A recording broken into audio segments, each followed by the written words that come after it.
প্ৰচেষ্টা কৰিম নগাঁৱতো 20 তাৰিখে যাম অহা 15 তাৰিখে আমাৰ ৰাজ্যত অতিৰিক্তকৈ 18 লাখ ব্যক্তিক ৰেচন কাৰ্ড পৰিয়াল পৰিচয় পত্ৰ প্ৰদানৰো আমি ব্যৱস্থা হাতত ল'ম সমান্তৰালভাৱে অহা 15 তাৰিখৰ পৰা 28 তাৰিখলৈকে অৰুণোদয় 3.0 অৰ্থাৎ তৃতীয় সংস্কৰণৰ বাবে 37 লাখ হিতাধিকাৰীক অন্তৰ্ভুক্তিকৰণৰ বাবে গাঁও সভাসমূহ অনুষ্ঠিত হ'ব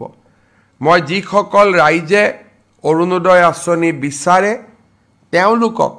অত্যন্ত উৎসাহেৰে সৈতে এই গাঁও সভাসমূহত যোগদানৰ বাবে বিনম্ৰ আহ্বান জনাম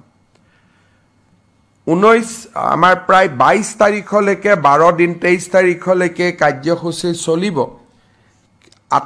আৰু ইয়াৰ পিছত আমি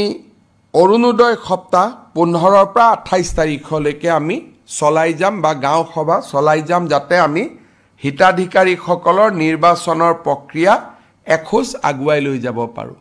অৱশ্যে ষষ্ঠ অনুসূচীৰ যিবিলাক জিলা আছে তাত অৰুণোদয় হিতাধিকাৰী নিৰ্বাচনৰ কাম আমি জানুৱাৰী মাহত কৰিম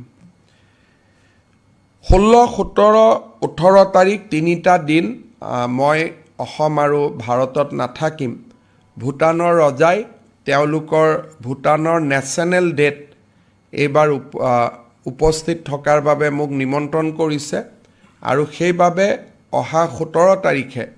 ভূটানৰ নেশ্যনেল ডেট অংশগ্ৰহণ কৰিবৰ বাবে মই ভূটানলৈ যাম আৰু মোৰ ভূটান যাত্ৰাৰ সময়ত ভূটানৰ সৈতে অসমৰ আৰ্থিক সহযোগিতা বৃদ্ধিৰ বাবে বিশেষকৈ জলসিঞ্চন আঁচনি খোৱাপানী আঁচনি আৰু ভূটানৰ পৰা শক্তি আহৰণ পাৱাৰ সেক্টৰত ভূটানৰ যি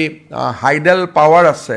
সেই হাইডেল পাৱাৰবিলাকৰ পৰা আমি কেনেকৈ উপকৃত হ'ব পাৰিম তাৰ বিষয়ে ভূটান চৰকাৰৰ লগত আমি আলাপ আলোচনা কৰিম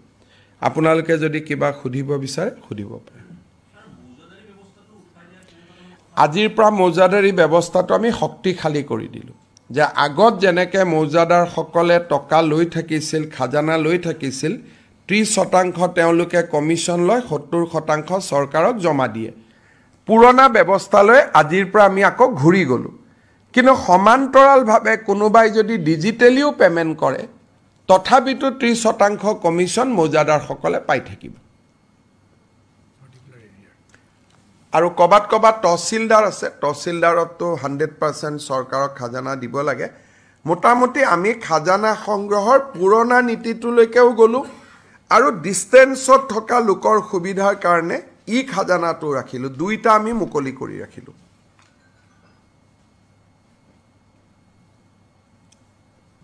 হ'ব